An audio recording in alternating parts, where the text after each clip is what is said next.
of okay. The video, of course, has 8 lectures, 2 on each of the 4 books within Mere Christianity, and it's by a fellow that's on the staff of Wheaton College, Dr. Chris Mitchell. And the videos are very good, and it has a 7-page study guide that goes along with it, with questions which are keyed to specific books, chapters, and paragraphs. So you can look up the answers for the questions, and many of them are very thought-provoking. But at the beginning of the lectures, Chris Mitchell says, I have condensed Mere Christianity to 38 pages, which outline the thought processes that C.S. Lewis employed. And then he proceeds reading parts of those things. Now, my talk is 38 overheads. So his class is condensed, and I'm condensed to a much higher degree. So we won't be talking about everything, but the hope is that you will still get value from it and be motivated to look into that book and read it.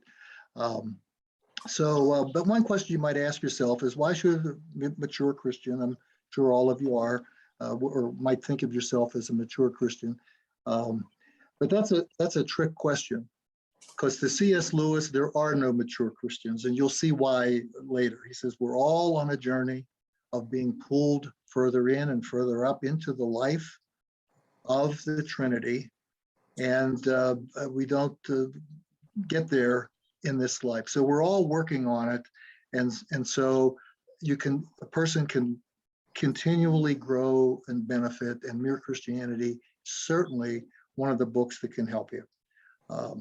And reading it more than once, I was really surprised how much I learned. It was my 4th time through, and I know I'm going to do a 5th and a 6th, and who knows how long. But many of you already know that it's based on a series of radio addresses during World War II that C.S. Lewis was invited to give to the UK population, which was regularly being bombed by the Germans, and lots of terrible things were happening. And so he addressed more than 1 million people each time. And it really gives a lot of great tips for apologetics, evangelism, in terms of strategy and the way to talk with people and to engage with them. So besides helping you in your personal life with your Christian walk, which I believe it does, it has for me, it also has some really good tips for evangelism and apologetics, and I'll try to point a few of them out. All right, so many of you know this, but I was a lukewarm Christian for about 50 years. Very ashamed of that, but that's the way it was. Then once my eyes opened, I ran into the idea the Great Commission applies to me. I thought, I can't do it. I don't know enough. I really need to start studying, and I'm kind of a bookish guy anyhow. So I quickly bought 6 books, and Mere Christianity was one of those 6. And I read them all hurriedly. And that was an enormous mistake. Big is understatement, terrible mistake. You really shouldn't read Mere Christianity fast. If you do, you'll miss the strategies. You won't appreciate the nuances and things, and how very, very helpful it is.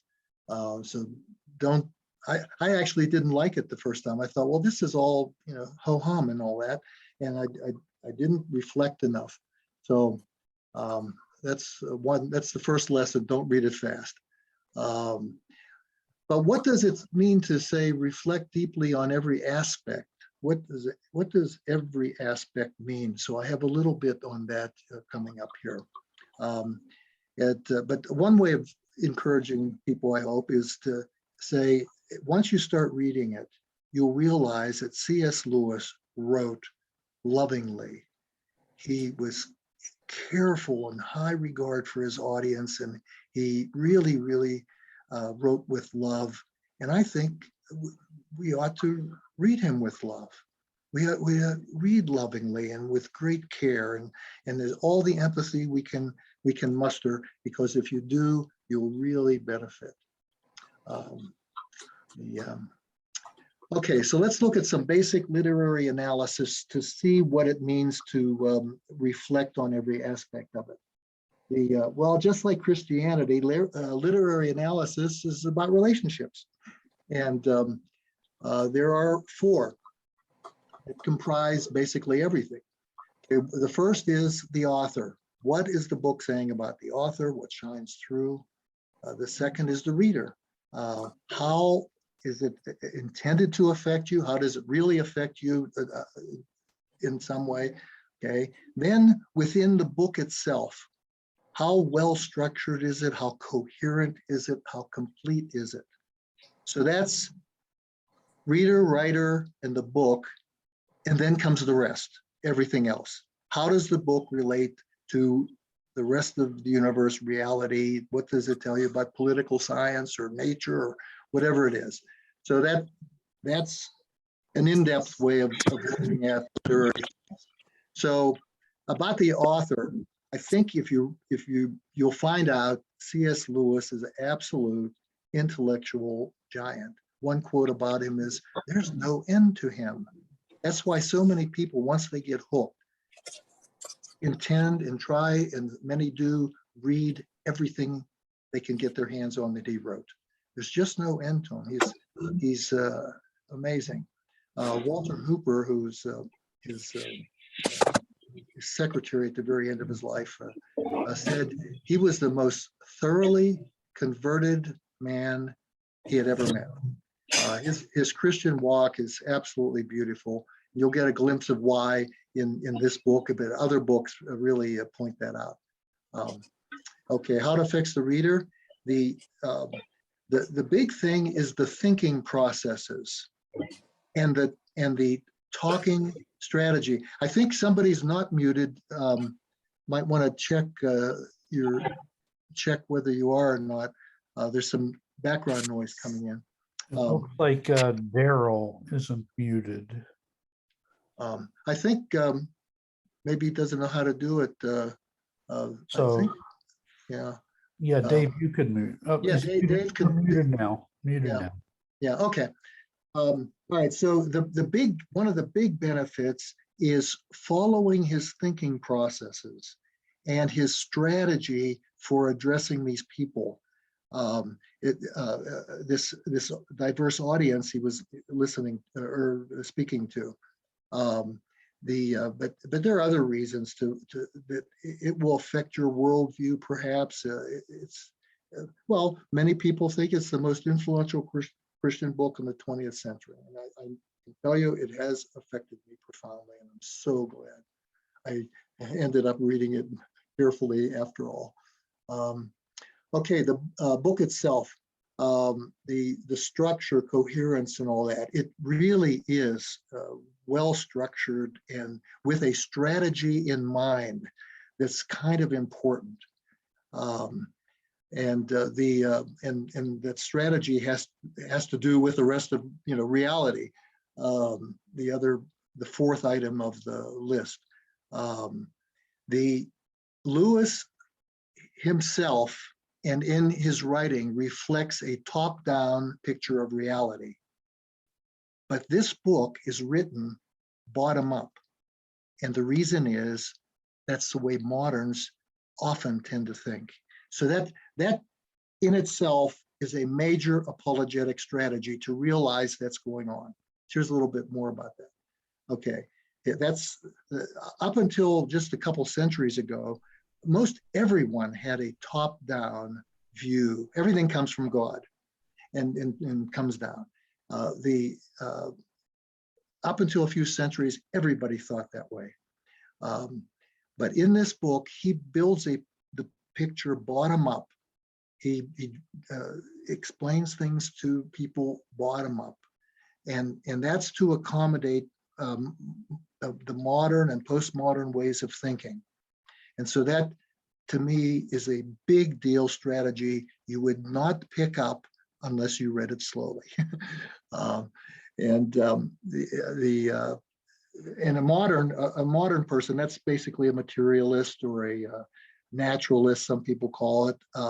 They think everything's built up from minute physical, atoms who came together and formed molecules, and molecules came together and formed slime, and slime produced life, and all these things. They're definitely bottom up kind of people. And postmoderns, they build up everything from their own subjective experience and build up from there. So those folks look at things quite a bit differently. All right. So there's 4 books, so-called books within this. And the title, the first one is Right and Wrong as a Clue to the Meaning of the Universe. Notice that it's not a proof, it's a clue. He's not trying to debate and bludgeon people into thinking about things. He's rather gently inviting people into a conversation. It's one way, but he's inviting them to think about things like a conversation. So it's very soft approach to evangelism, which many people think this is the only way really to make headway these days. The second book, I'll say more about these things later. The second book, it's What Christians Believe, which is basically the Apostles' Creed. The third book is What Christians Do, our behavior. It's about virtues. And the fourth book is called Beyond Personality, or First Steps in the Doctrine of the Trinity. And that's his view of God. But notice that the structure of those books is bottom up. Right and wrong, our feeling of right and wrong is embedded in us. That's local, that's bottom kind of thing. All right. The second is what people believe, what Christians believe, that's acquired by you. So that's a little bit bigger than just what's in you. It's in you, but it came from outside, so it's a little bit bigger. Okay. Then the third, the behavior, has to do, how do you relate to people outside of you? All right. So that's further out. And then the last is the nature of God, which is everything. So so that's where I'd like to start this overview, is on that fourth book, his view of God. All right, and it's about the Trinity, and the picture is our God is complex, a community of 3 united in love, but it's also singular. So it's plural and it's singular at the same time. It's a great mystery. Another thing, the Christian God is dynamic and creative. And one of the metaphors that Lewis uses is it's like a cosmic dance. It's active, living, dynamic, creative love. And there are types. Type is a literary term that means basically it's a metaphor. Something is like something else. For this mystery, which is beyond our understanding, and it's beyond language, actually. And so there's various metaphors, and all metaphors have limits, and we should understand that. But they're helpful to think about things, and think about the Trinity is certainly one of them. And one that occurred to me is what goes on in the cosmos. There's one of those NASA pictures of a galaxy, and it's a whirling. It's whirling very slowly. We don't see the whirl, but it's whirling, and it's dynamic, and it's creative. I think those pink areas are the star-forming regions, and there's a lot of them in this one. That's what. So the heavens do declare the glory of God, I think, and show a dynamic, whirling, creative thing. And so I have a video also from NASA. It's only a minute and something. So it's a simulation of two galaxies colliding. It's the Milky Way and Andromeda, which I guess a zillion years from now or something that might happen. And so somebody animated that. So let's, I'll stop sharing that one. I'll start sharing the video. It's only a minute and 20 seconds, but I think it's beautiful just to look at it. Wait, shucks, I hit the wrong one, sorry. I'm excited. Screen share, here we go. Now I'll get the right one. There's no, I thought there was sound to it, but somehow when I downloaded this, I didn't get the sound. So here we go.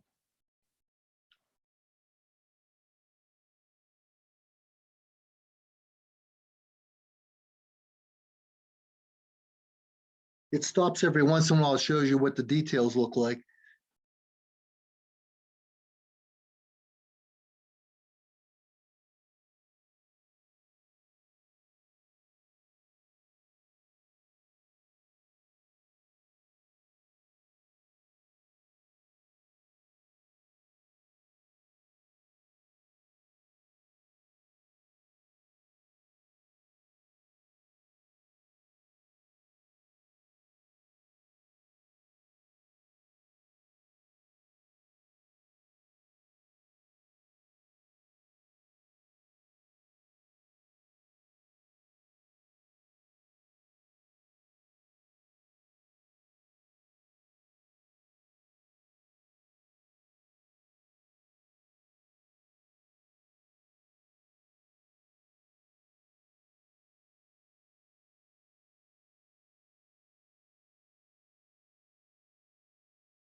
Okay.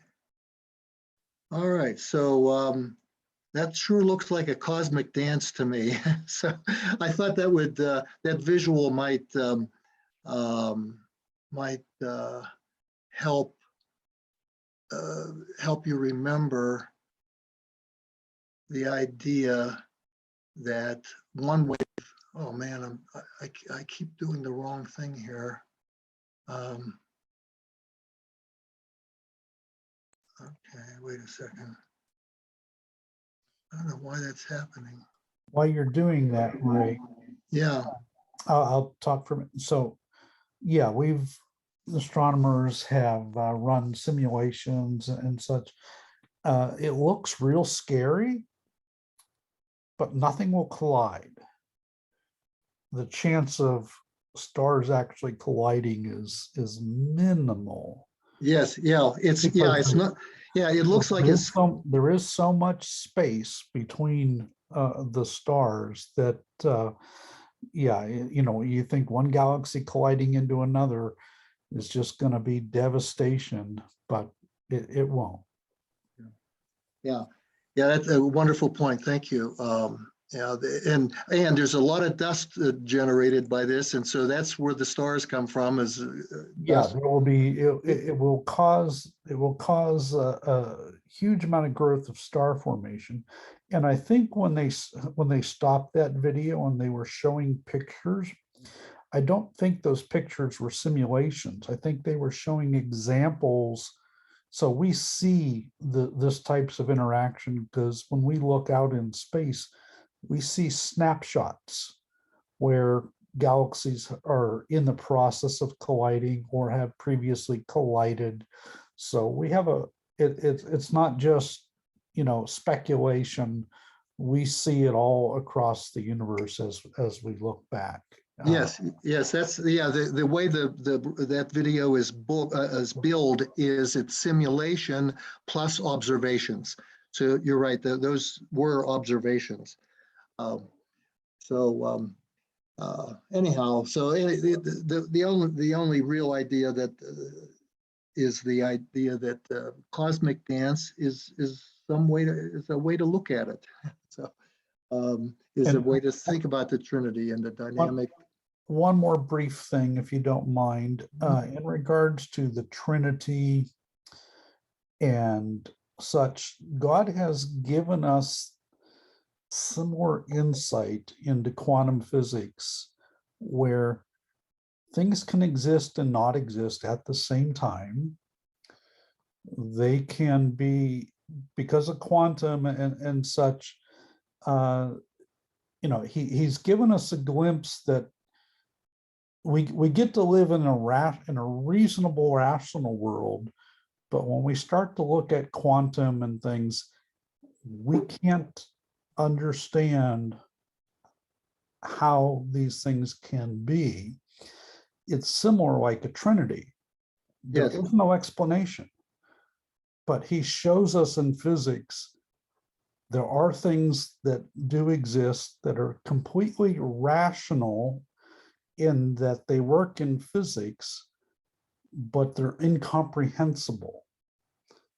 So in quantum physics, it's rational, but incomprehensible at the same time. That's a little bit about the, how the Trinity and things like this, we're not expected to understand it. Yet, till the new creation, maybe. Oh, yeah, no, it'll be explained to us later on. Yeah, right. Yeah, that's something to look forward to, actually. It really is. Yeah, thank you. Those are very good observations. There are a couple of terrestrial types also for the Trinity. In Book 3, Chapter 6, he talks about the Christian marriage, and extensive chapter on that. It's wonderful. A marriage is both plural and singular, two people, but one flesh. And it's also dynamic and creative. The church is also a type for the Trinity, I think. It's, a lot of people, plural, but yet it's one body. And it's dynamic and creative also. So there are a number of types for this mystery, but we'll never fully understand it. We can just kind of get hints at it and all that sort of thing. Okay, so here are a few quotes that show how he thinks about it and how that really drives everything in him. The whole purpose for which we exist is to be taken into the life of God, this dynamic life of God. It is only Christians who have any idea how human souls can be taken into the life of God and yet remain themselves. In fact, very much more than themselves than they were before. And one of the scriptures that talks about that is, there's some language in those verses, Christ is in God and God we are in Christ and us in God and all that. So there's a lot of scripture behind that vision he has. We definitely join in this dance when we engage in Christian fellowship.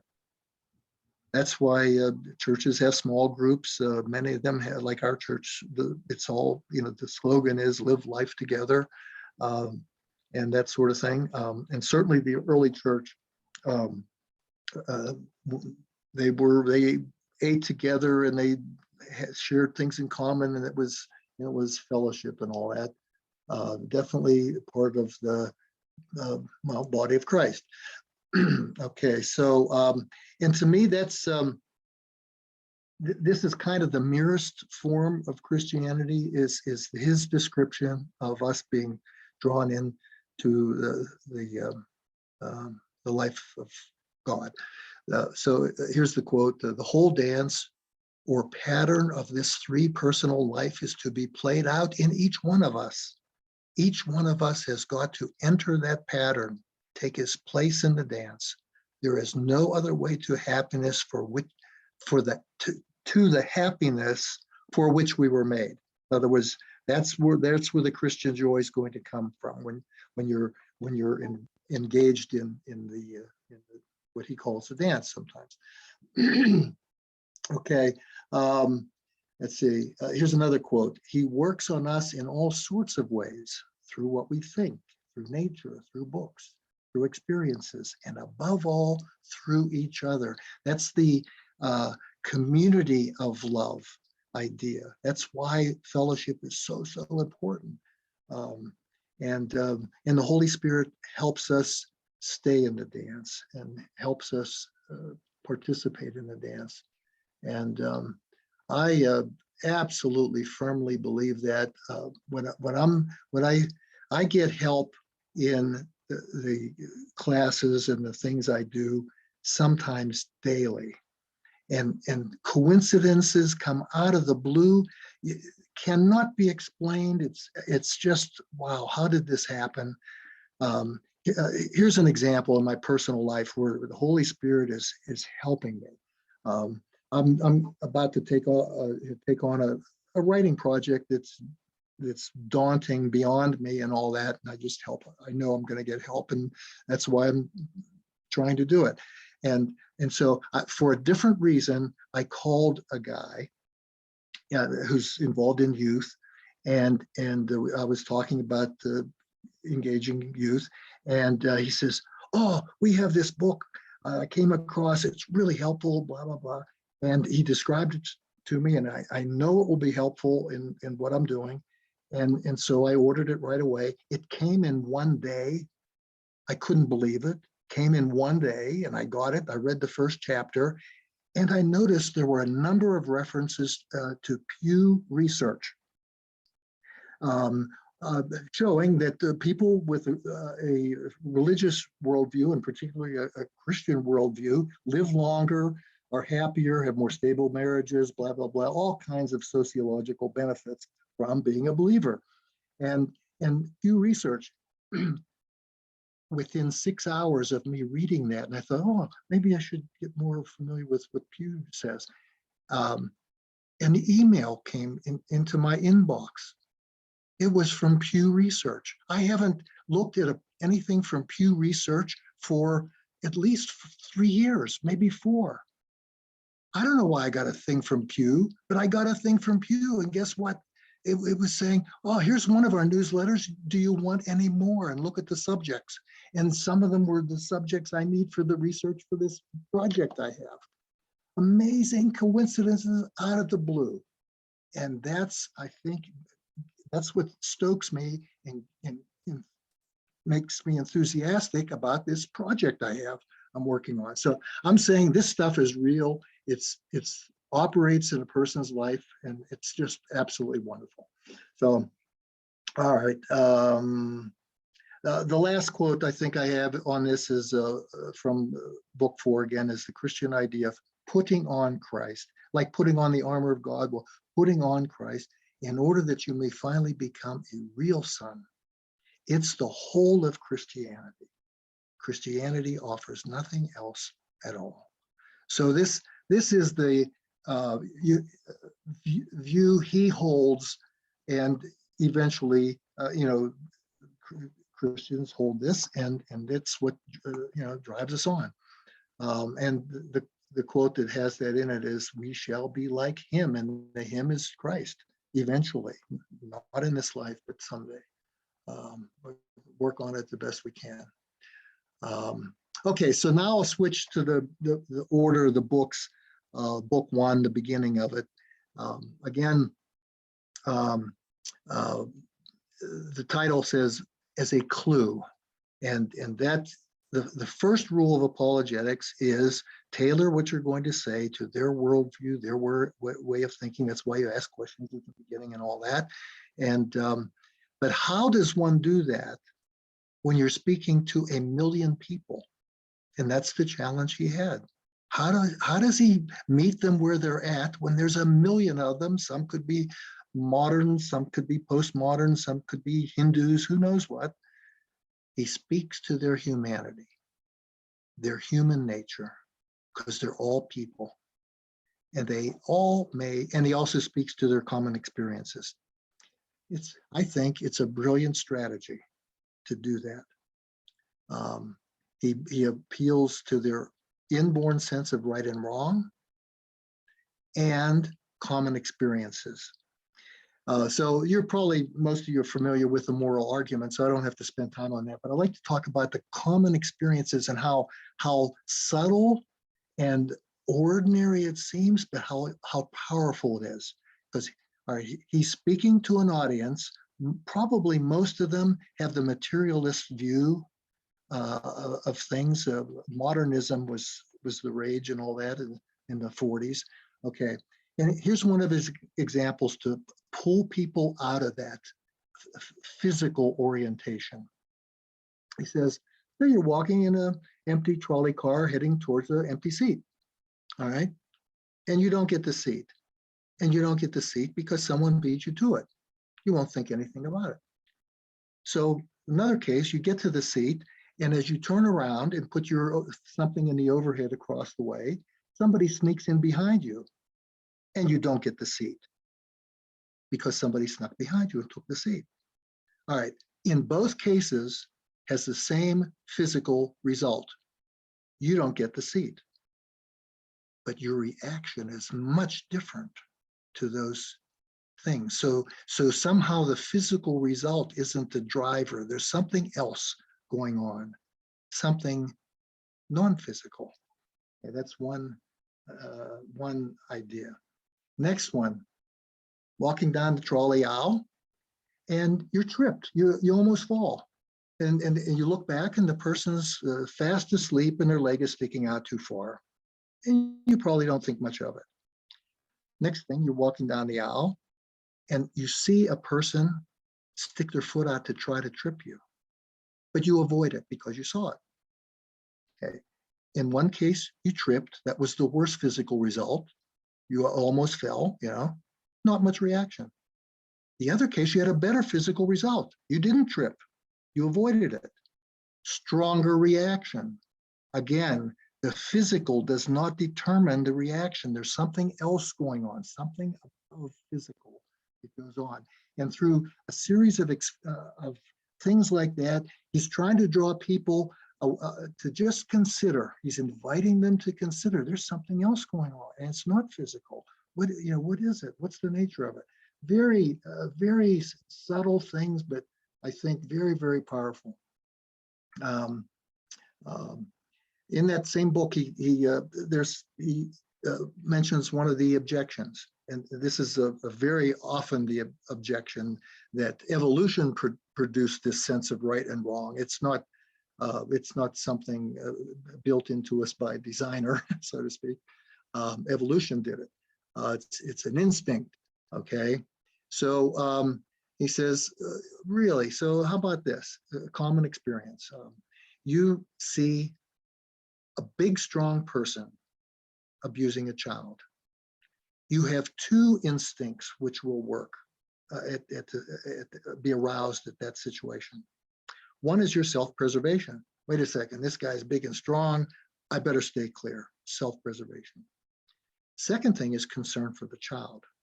And it says interfere. Okay. And the moral law, your basic conscience will decide, and I think most people would go in and try to save the child. All right. But something above decides. If there's two things in competition, you need a third thing to decide between them.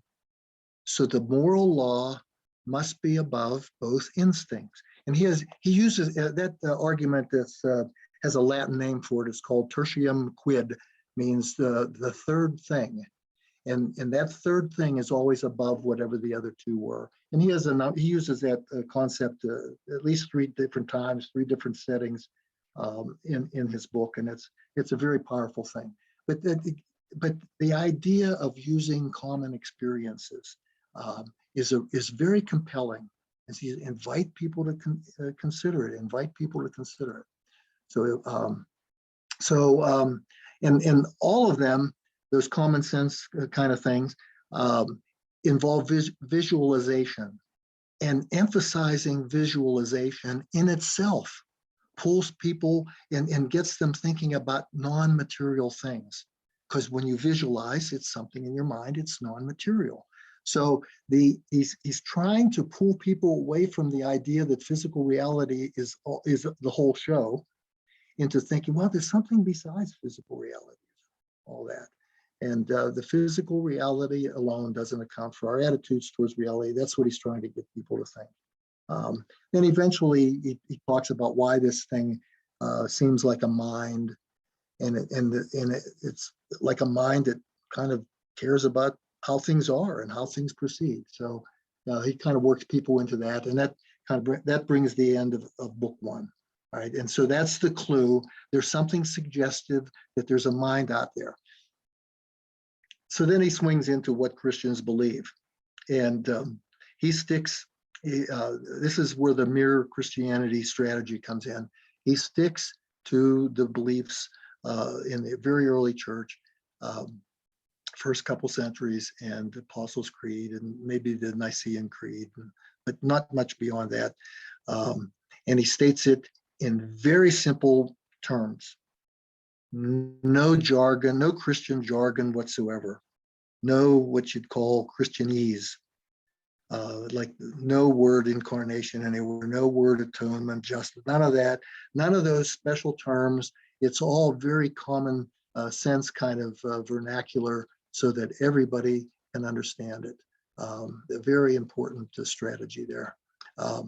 And he sticks to the factual part of the beliefs, the historic things.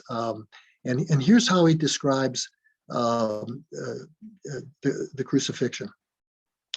The central belief is that Christ's death has somehow put us right with God. Theories as to how it did this are another matter. Theories about Christ's death are not Christianity. They are explanations as to how it works. The theories are not what you're asked to accept. Okay, what we're asked to accept is that Christ's actions, he fixed it. He made us right with God. And so he's avoided anything even 100 miles near denominational issues or theology. He doesn't want to talk theology to people. That's much, much later. After they're into the fold, then you can start talking about things like that. But at first, in the beginning part, it's all stick to the facts. And some of the facts are spiritual, like that God or Christ put us right with God. But factual thing. And that kind of brings up something that a book came out just a few months ago that is very, very good. And you can tell from the title, Mere Evangelism, that it's based a lot on mere Christianity by a guy named Randy Newman, a very interesting fellow. He was an evangelist for Campus Crusade for Christ for 30 years on the East Coast, where that's the toughest universities, he said, in the Campus Crusade world. And he was there, and he said, there was an interview. You'll have a link to the interview in this overhead. By the way, I'll send all this to David, and he can send it to everybody. All the overheads. Randy said he's always anxious and nervous every time. He was actually nervous. You could see he was a bit nervous during the interview. And it was by a good friend of his who was interviewing him. And he says, absolutely, if you're nervous about evangelism, ignore it. He says, evangelism is a supernatural process under God's control. God does the heavy lifting. You just help it along a little bit. He says, just do your humbly best and with love. And if you let, he doesn't quite say it this way, I made it harsher. If you let your nervousness stop you, it's self-centered. That's self-centered activity if you do that. And I'm ashamed to say I do that a lot. But less and less. So I'm overcoming it slowly. And he says, all you need to get started evangelizing is a few-minute version of the basic gospel message and a few-minute version of your testimony. He says, if you have those things, go out get started. If people ask you tough questions, you just say, oh, wow, what a wonderful question. I'll have to research that, but thank you so much. That's really helpful. And on you go. So I have, and he says, it's real easy to come up with a shorthand version of the gospel. He says, it has the outline has only 4 elements: something about God, some statement about people, some statement about Jesus, and then something about how the person responds to the above. He says, if you have that, a simple outline like that, you can't go wrong. And he says, and in each case, the something is custom made by you for the person you're talking with, and maybe the situation and the surroundings of the context of the conversation. And always, of course, you emphasize the fact it's conversation. All right. So I have an example of that. You'll probably guess at some of the content because we just covered some of it. All right. Somebody says, "Hey, Ray, I see you're a Christian. I wear a cross on my lapel, and so I see you're a Christian. Tell me about that. What's Christianity about?" I said, "Well, okay. Christianity is all about who's who and what's what. And my statement about God is, okay, I believe there's a God. There's all kinds of evidence, Big Bang. There's the mathematical basis of the universe. All these things point to a mind and a God. I think there's a God. The Christian God is kind of complex. It appears to us as 3 persons, and they're bound in a community of love. And they decided they want to grow more of exactly what they have, a community of love, dynamic, creative community of love. So they created the universe, planted us in it. And they only made one rule. It was a silly rule, just to show who's who. They said, okay, you do anything but the apple. Don't eat that apple. Don't eat those apples. And sure enough, people did it. And by something, epigenetics or who knows what, we're all contaminated. We all have the tendency to rebel, and we don't want to accept who's who. And that's our situation. And God still is intent to grow an Eden with people in it to help him run it. And so his fix was to send Jesus to us and to fix the problem. And he did. And all we have to do is accept that he did it and say, help me out here, help fix me and all that. And what you get in return is help becoming the best you could be, absolute best you could be. That's what you get in return. So you have to decide. That's what you have to decide. Who was this Jesus? Was he the things he said? I mean, he was a good moral teacher, some people say, but that is the dumbest thing to say, because the things he said about himself mean he would be a lunatic or a liar, or he really is who he said. And if you accept that, then just relax and start the learning process and the growing process and the loving process. It's wonderful. Okay, so that's my couple-minute version of the gospel. And as you can tell, I got some of it from book 4. So, all right. So there's the video. It's a C.S. Lewis Institute. It's an interview. And once again, he says, if you want to get started, all you need is a basic few-minute gospel message and your personal testimony, and you can be off and running. Okay, so now that's what people believe in that. And so let's talk about Christian behavior, basically morality, what Christians do besides evangelism. And he breaks it down into 3 departments of relations between persons and persons, and then things that go on inside each person, and relations between man and God. Those are the 3 areas of morality. and behavior. And he says there's very little dispute over the relations among people. There's a lot of commonality there. There's a little bit more about the controversy in the middle area and the last area. It's very much different.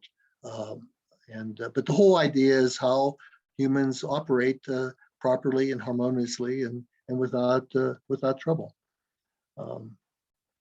Okay, so and the relations between man and man, it's basically fair play, harmony.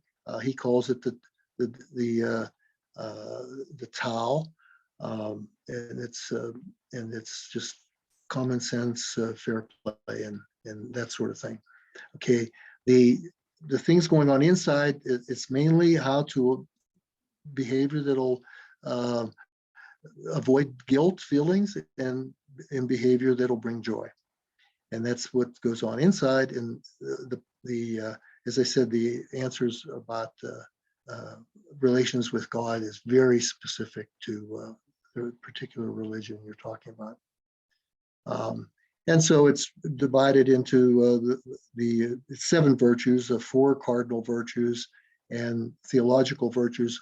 Most of that is stuff you're somewhat familiar with it, but his description of them are very, very helpful and insightful. And so only ones I'll talk about, very few I'll talk about. Okay, one is the sins of the flesh. And he says, the sins of the flesh are bad, but they're the least bad of the sins. All the worst pleasures are spiritual. The pleasure of putting people in the wrong, of bossing them around, of patronizing and backbiting and gossip, and the pleasure of power, of hatred, those kind of things. Those are bad. And he says, in a sense, there's 2 kinds. We have in ourselves, we have an animal self and a diabolical self. And he says our strategy dealing with those are different. And he says the diabolical self, it's the spiritual self, is the worst of the 2. And he says that's why a cold, self-righteous prig, and that would be, a self-righteous Christian, okay, may be far nearer to hell than a prostitute, because they're committing spiritual sins. Okay, and no doubt have some pride lurking in there. So then he has a section about, pride is the worst thing of anything. And we hate it in everybody, but sometimes we don't mind it in ourselves. And I was reminded of the quote, Ben Franklin spent a lot of time working on, he had a whole system of working 1 week at a time on each of 13 virtues, and he did it 4 times a year. He cycled through it 4 times a year. And he says, pride is the worst one. He says, but if I ever conquer pride, I'll be so proud. So that's my joke for the evening. Okay. Oops. So and basically Lewis says it's involved in every other vice, and it's a completely anti-God state. That's what, Satan. That's how Satan lured. That's how Satan fell. And that's how he lured Eve to try the apple. Said, oh, God's holding out on you. Take that apple. You'll be just like God. And pride is wanting to be like God instead of God. Is that's where it's coming from. Okay. So this is an interesting structural thing. In the Bible, the theological virtues, faith, hope, and love, are usually written in that order. I think they're always written in that order. But Lewis deals with them in opposite order. And I believe that's part of his bottom-up strategy. Because love is all about your thoughts, and it's kind of local, kind of to you and to the other person. It's a local thing. But hope, his description of hope, and hope, it tends to take your thoughts to the world and even to the new creation and the hopes for that. And so that's outside yourself or just yourself and another person. It's much less local, all right? And then he talks about faith in 2 chapters. Faith in the first sense, he talks about that's when you put your reason in control of your animal self. That's the self-control part. That's the easy one, and that also is your faith in the facts of Christianity. That's the easy part. Faith in the second sense, that's more difficult, and that's the part that kills your diabolical self. That's when you surrender, you give up, and you trust God. So faith in the second sense is a trust of God that triggers being born again, because you're trusting God to first, diabolical self is killed, and you're going to replace it with the Holy Spirit, and you'll be guided. Yourself will be guided by the Holy Spirit to be part of that dance, and that's faith in the second sense. And he has they're beautiful chapters, both of them, and as I say, I hope you get a chance to read them. All right, so that's the virtues, and now there's a few things about love. There's one of his I think wonderful advice. Okay, do not waste time bothering about whether you love your neighbor. Act as if you did. And we find a great secret. When you are behaving as if you love someone, you will presently come to love them, or at least you'll like them, and you'll eventually love them if you do kindness to people. So you intentionally grow love that way. And love in that sense is an act of will. And he talks about that somewhat. Okay. Another thing about doing things, and that if you tend to be cruel, you'll hate more. The more cruel you are, the more you'll end up hating. More capacity you'll have for hate. So he says, good and evil both increase in us at compound interest. And basically that's a reflection that our brains are plastic.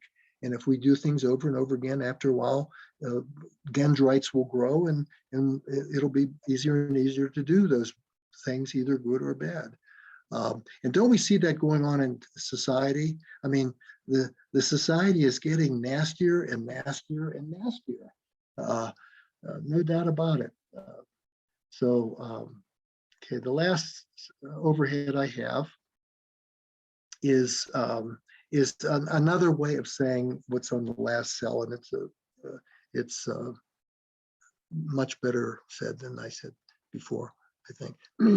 Every time you make a choice, you are turning the central part of you into something a little different from what it was before. All your life long, you are slowly turning this central thing either into a heavenly creature or into a hellish creature, either into a creature in harmony with God and with other creatures and with itself, or else out of harmony with God, other creatures, and yourself. Okay, and this concept is very powerful, and it applies in all kinds of situations. Okay, so that's it. I just wanted to extract from the 3 books a few of the key points, and that hopefully will entice you to look into it and read it carefully. All right, so we open up for yeah, question and discussion here.